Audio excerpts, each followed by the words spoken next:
Vítajte pri druhej časti nášho putovania do Ríma. Veľmi rada by som vás upozornila, že v tomto videu odoznie niekoľko mojich obľúbených hlášok z internetu a preto ich prosím berte s humorom. V predchádzajúcom dieli sme ukončili svoju cestu v mestečku Radicofani v kopcoch Toskánsku a preto sme sa nasledujúci deň vydali smerom dole. Cesta do údolia vedie po nádhernej panoramatickej ceste Via Cassia. Počas celej cesty máte prekrásne výhľady na okolité kopce a rokliny a môžete sa len kochať. Pôvodne mala naša cesta končiť v mestečku Aquapendente, ale my sme sa rozhodli jeden úsek preskočiť a skončili sme až v Bolsene. V praxi to znamenalo, že sme sa jednu cestu zviezli autobusom. No a pri tejto príležitosti by som veľmi rada spomenula autobusy spoločnosti Cotral, na ktoré nie je možné zakúpiť lístok inak iba SMS-kou alebo aplikáciou, ani jedno však nefunguje pre cudzincov. A žiaľ, nedalo sa to ani u vodiča. Ale je tady krásne! Jo, tady jo. Takže nám neostávalo nič iné, robiť to, čo robia ostatní, tváriť sa veľmi suverene, keď nastupujete do autobusu. To znamená, že vodič má pocit, že máte lístok a vy cestujete zadarmo. Nemáte za čo, poďakujete mi neskôr. Vtedy sme ešte netušili, že Cotral má aj vlaky, ktoré sú ešte komplikovanejšie. Ako sme už boli zvyknutí z predchádzajúcich dní, ani tento deň nebol výnimka, večer sa prihnala búrka, avšak keď odoznela, tak sme sa rozhodli trošku objavovať mesto. Bolsena je krásne stredoveké mesto, ktoré leží vedľa Bolsenského jazera, ktoré vzniklo erupciou sopky. Mňa osobne uchvátila hlavne miestna terakotová keramika, ktorú som si však bohužiaľ nemohla dovoliť so sebou zobrať, pretože nás čakalo ešte veľa kilometrov. Ešte sme si trošku pobehali po miestnych hradbách a následne sme sa presunuli dole k jazeru, aby sme ešte stihli západ slnka. A ako vidíte už podľa divného úsmevu, áno, stále som bola na liekoch od bolesti. Nasledujúce ráno sme si znovu vybehli na hradby, aby sme sa pokochali výhľadmi na jazero. Zároveň bola konečne otvorená aj katedrála svätej Margarety, pod ktorou sa nachádza starobilé etruské pohrebisko mesta Bolsena a okrem iného aj sargofág svätej Margarety, ktorá bola umúčená vo veľmi mladom veku. A práve prítomnosť sargofágu svätej Margarety je spájana s tzv. Bolsenským zázrakom, ktorý sa udial na pôde tohto kostola. Detaily si viete naštudovať na internete, za mňa osobne to bolo miesto s veľmi pozitívnou energiou. Tá dvojka zatiaľ nereaguje, ale je tu. Ten duch je reálne tu. Si to ty? Náš ďalší úsek cesty pokračoval do mesta Montefiascone, ktoré sa nachádza na opačnej strane Bolsenského jazera. Pôvodne som si myslela, že cesta bude kopírovať jazero, avšak na moje prekvapenie sme zabočili do lesa a väčšinu trasy sme išli práve lesom, čo bolo nakoniec veľmi príjemné, pretože bolo pomerne horúco. Možno to bude vyzerať, že neviem, čo chcem, ale začali mi chýbať toskánske výhľady, pretože celú cestu na tomto úseku sme išli v lese. Sem tam sme prekročili nejaký ten potvočík, sem tam bol výhľad na jazero, ale väčšinu času to bolo naozaj len o lese. Rozdiel medzi Toskánskom a Láciom je veľmi výrazný a veľmi citeľný. Keď sme konečne vyšli von z lesa, uderila únava a už sme na tom boli naozaj s energiou na minime.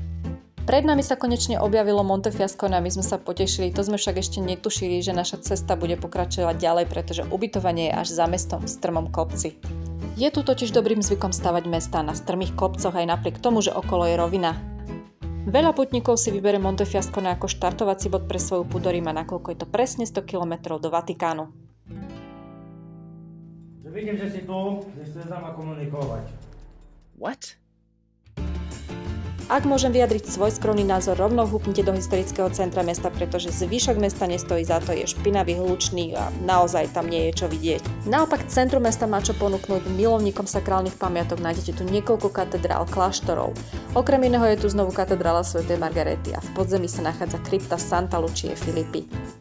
Aj keď je to pre nás možno nepochopiteľné, je tu pomerne častým zvykom, že sú mumie svätcov a mučedníkov vystavené v katedrálach alebo v kryptách v podzemí niektorých kostolov. Čo je ale pre mňa absolútne nepochopiteľné, že návštevníci sa dostanú až k mumii, môžu sa dotknúť toho sargofágu, čiže je to hodne morbidné, ak na toto nie ste pripravení. Úprimne, ja som si zachovala bezpečnú vzdialenosť, rešpektujem mŕtvych a rešpektujem ich miesto odpočinku, takže sme sa nakoniec vybrali na naše ubytovanie a v zásade sme zistili, že bývať mimo mesta nie je vôbec až tak zlé. Nasledujúce ráno opúšťame Montefiascone a presúvame sa do mesta Viterbo. Ak máte pocit, že máte ťažký život, tak si predstavte, že ste obyvateľ Montefiascone a každý deň musíte kráčať na stanicu viac ako 3 km.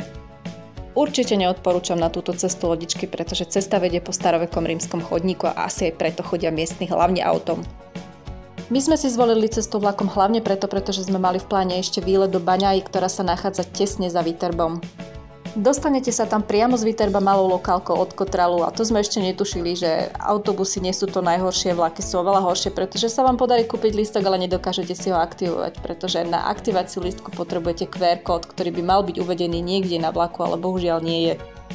Ešte, že to bola len jedna zastávka, ale aj tak sme trpli, aby nešiel sprievodca, pretože sme mali kúpené lístky, ktoré neboli platné.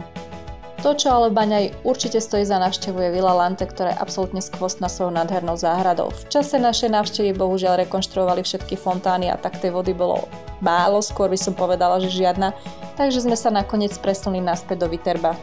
Viterbo pri našej návšteve absolútne rozkvitlo a nebolo to našou prítomnosťou, ale tým, že sa oslavovali sviatky jary.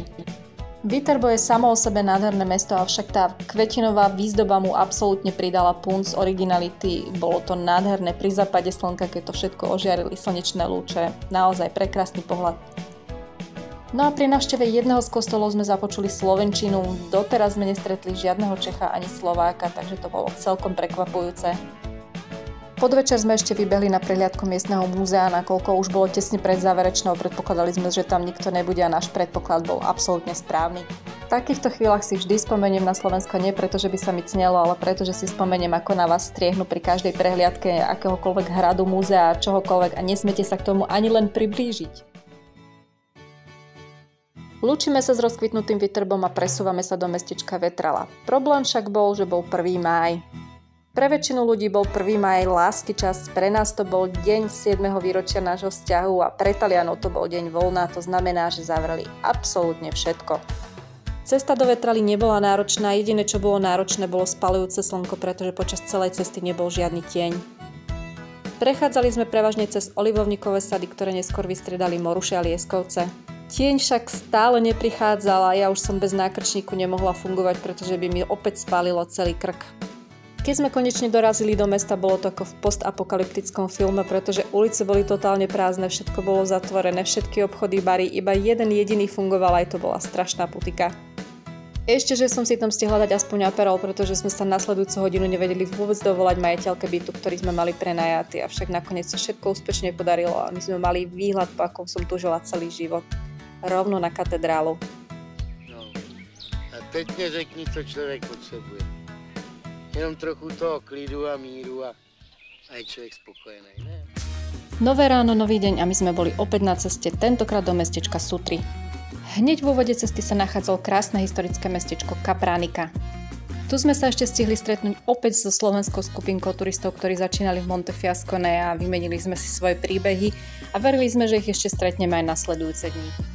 Keďže sa Capranica nachádzala v strmom kopci, naša cesta viedla prirodzene smerom dole do hustého lesa, čo bol po dlhom čase konečne príjemné a osviežujúce vzhľadom na predchádzajúce dni, kedy sme sa vypiekli medium rare. Táto cesta kúzelným lesom bola jedna z najpríjemnejších, čo sa týka povrchu, pretože na tráve a hline nohy určite netrpia. Zároveň to bol aj národný park, ktorý slúžil ako turistická trasa pre lokálnych turistov, nielen putníkov do Ríma. Toto sú presne tie úseky, pri ktorých môžete vypnúť hlavu a nemusíte riešiť, či nehrozí nejaké nebezpečenstvo, pretože je to naozaj cesta rovinou a idete iba lesom stále rovno, nemáte kam odbočiť. A keď už sa zdalo, že táto cesta povedie až do Ríma, zrazu sa les skončil, vyšli sme na lúky a objavilo sa pred nami nádherné mesto Sutri, ktorý sme vlastne ešte netušili, ako nádherné je. Sutri sa nachádza na pôvodnom etruskom území, takže je absolútne logické, že v jeho okolí sa nachádza veľa archeologických vykopávok práve z tohto obdobia.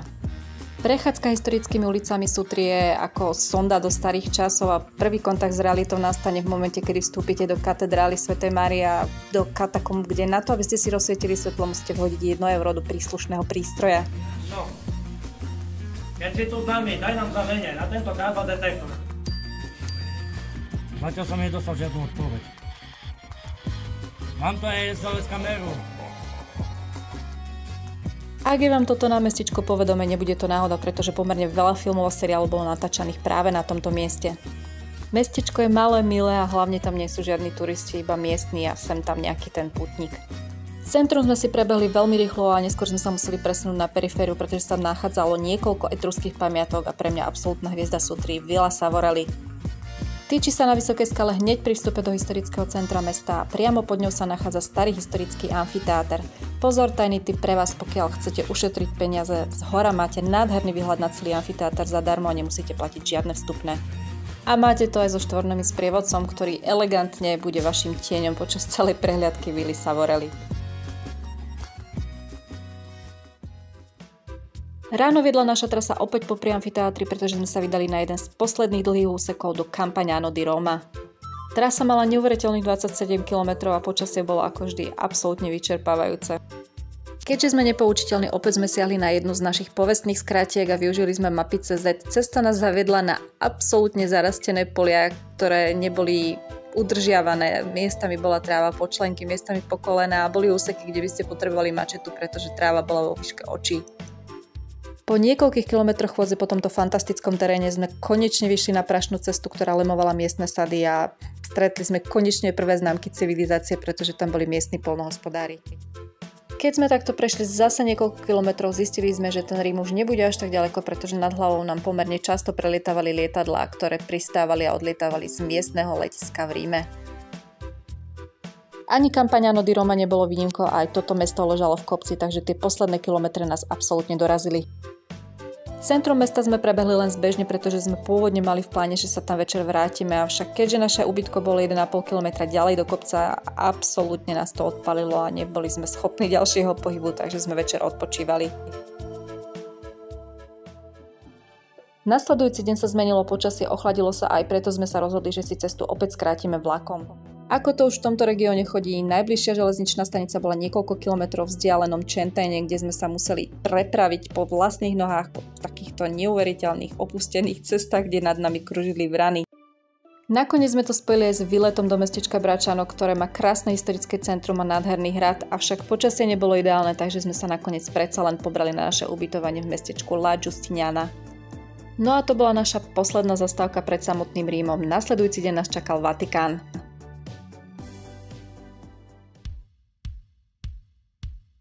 No a máme tu posledný deň, my slávnostne vstúpime do Vatikánu. Bolo 2 dní pred konkláve, takže som očakávala, že tam budú davy, avšak na námestí svätého Petra okrem vstupu do katedrály nebolo takmer nikoho. Ježiš, tady je to krásný, ako v Krumlově. Každý, kto ma pozná, vie, že nemám rada veľké mestá, avšak Rím ma v pozitívnom slova zmysle veľmi prekvapil. Pravdepodobne to bude tým, že Rím je veľké mesto a každý si tu nájde to, čo potrebuje. Nájdete tu ovečky duchovné, ktoré sa pohybujú hlavne po Vatikáne, ale nájdete tu aj ovečky bezduché, ktoré sa pohybujú tam, kam ich pošle TripAdvisor. Či už je to Akropolis, či už je to Fontana di Trevi, alebo Koloseo. Ak nemáte radi davy, tak týmto miestam sa určite vyhnite. Tu je hnus velebnosti, kam jsme to dojeli. Vidíš? Já už bych se nejradši na to vyprdla. Čo ale určite neobíďte v Ríme je Forum Romanum, pretože toto neuvidíte nikde inde na svete. Mali sme to šťastie, že počas našej návštevy práve prebiehala rekonštrukcia vozovky pozdĺž celého Fora Romana, tak sme mohli využívať aj celú cestu, aj chodníky, aby sme sa mohli kochať výhľadom na jednotlivé budovy. A v momente, keď vidíte komplex týchto budov, tak si uvedomíte, aká rozsiahla a obrovská musela byť rímska ríša, keď tento malý zlomok je pompezne veľký a človek je len malá bodka. Minimalizmus sa jednoducho v rímskej ríši nenosil. Ak ste fanúšikom knihy Anjeli a démoni od Dana Browna, prípadne jej filmového spracovania, kde si zahrala aj Tom Hanks, budete Rím absolútne milovať. Napriek tomu, že moje nohy boli totálne zničené, rozhodli sme sa, že pôjdeme objavovať mesto a v meste priamo sme dali ďalších 25 km. Ďalším pozitívom na Ríme je to, že ak si odmyslíme ubytovanie a stravovanie v okolí turistických atrakcií, je cenovo celkom priateľný. Ak by sa mala takto na záver zhodnotiť naše 2 doterajšie púte, ktoré sme absolvovali, či už to bola Santiago de Compostela 2 roky dozadu, alebo tohtoročná Via Francigena do Ríma, asi by tam nebol úplne jasný víťaz, aj keď, čo sa týka kvality povrchov, musím povedať, že cesta do Compostely je oveľa lepšie značená a povrchy sú oveľa priateľnejšie udržiavané, takže z tohto hľadiska je Via Francigena väčší punk. Na druhú stranu, toskanský úsek vo Via Francigena bol absolútne skvostný a keby som si zvolila lepšiu obuv, asi by som si ho aj viacej užila. Preto, ak sa rozhodnete pre Via Francigen, určite si zvolte pevnú obuv, musí tam byť horská podrážka, pretože ak si zvolíte topánky, ktoré sú na trail, na dlhé trate, jednoducho nebudú fungovať. Napriek tomu, že majú pevnú podrážku, nie je to tak pevné, ako keď máte obuv, ktorá je vhodná do horského terénu. Ďalšou cennou radou, ak sa chystáte na Via Francigena, je to, aby ste nezabudli na pitnú vodu, ktorú si nosíte so sebou, pretože rátajte zhruba 3 litre na osobu. Rozdiel totižto oproti Santiagu je ten, že po ceste nie sú žiadne studne a sem tam sa stane, že nie je ani žiadne občerstvovacie miesto, kde by ste si vedeli zakúpiť čerstvú vodu. Staré dobré putnické pravidlo totiž hovorí, že celková hmotnosť batohu by nemala presiahnuť 10% vašej hmotnosti. Hovorí sa, že všetky cesty vedú do Ríma, avšak čo vám už nikto nepovie je to, že niektoré z týchto ciest môžu byť vykúpené veľkou bolesťou a utrpením. Napriek týmto pocitom, ktorý som si privodila sama nesprávnym výberom topánok, sa Via Francigena zapíše hlboko do mojej pamäte ako krásne 2 týždne v Toskánsku a v Láciu. Ďakujem, že ste si pozreli toto video a teším sa niekedy na budúce. Zatiaľ som nedostal žiadnu odpoveď.